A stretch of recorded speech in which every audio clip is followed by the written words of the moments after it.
नमस्कार. शासनच्या यूट्यूब चॅनलवर आपल्या सर्वांचं खूप खूप स्वागत आहे. तर आताच्या घडीची सर्वात मोठी ब्रेकिंग न्यूज म्हणजे राज्य सरकारी कर्मचारी संदर्भात वित्त विभागाचा महत्त्वपूर्ण शासनाने निर्गमित. त्या संदर्भात एपिसोडच्या माध्यमातून संपूर्ण अपडेट सविस्तरपणे पाहण्याला सुरू करूया.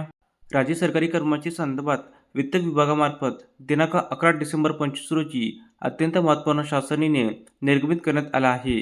वित्त विभागाच्या सदर शासन निर्णयानुसार अंतिम वेतन प्रमाणपत्राच्या कार्यपद्धतीत सुधारणा करण्यात आली आहे.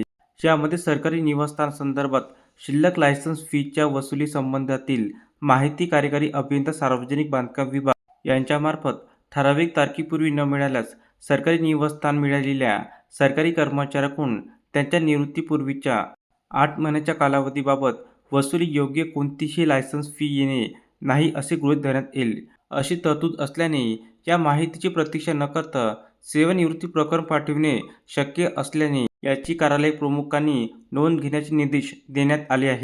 तसेच निवासस्थान संबंधित असणारी येणे रकमांच्या व्यतिरिक्त इतर रकमांपैकी घर बांधणे अग्रिम अथवा वाहन अग्रिम यांची वसुली वेतनातून होत असल्याने त्याबाबत आदेशाची नोंद सेवा पुस्तकात असल्याने त्याची माहिती ही विभाग प्रमुख यांच्यामार्फत माहिती उपलब्ध होऊ शकेल.